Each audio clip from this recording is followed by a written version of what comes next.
أعوذ بالله من الشيطان الرجيم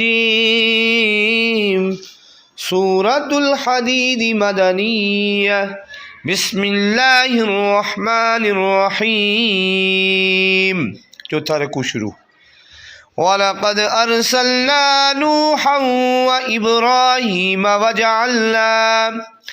وَجَعَلْنَا فِي ذُرِّيَّتِهِمَا النُّبُوَّةَ وَالْكِتَابَ فَمِنْهُم مُهْتَدٍ وَكَثِيرٌ مِّنْهُمْ فَاسِقُونَ ثُمَّ قَفَّيْنَا عَلَى آثَارِهِم بِرُسُلِنَا وَقَفَّيْنَا بِعِيسَى ابْنِ مَرْيَمَ وَآتَيْنَاهُ الْإِنْجِيلَ وَجَعَلْنَا فِي قُلُوبِ الَّذِينَ اتَّبَعُوهُ رَأْفَةً وَرَحْمَةً وَرَهْبَانِيَّةً ابْتَدَعُوهَا مَا كَتَبْنَاهَا عَلَيْهِمْ إِلَّا ابْتِغَاءَ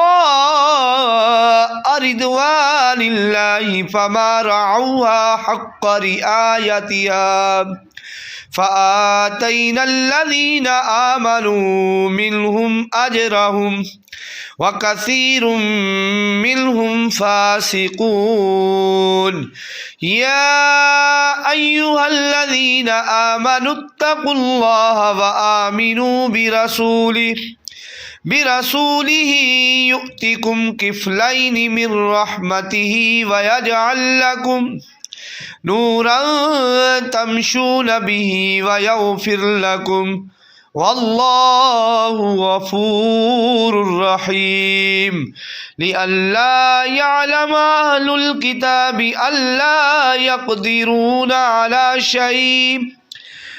شيء من فضل الله وأن الفضل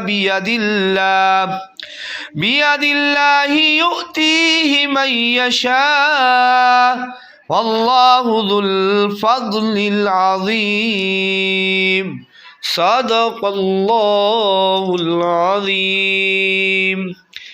आज का हमारा सबक मुकम्मल हुआ।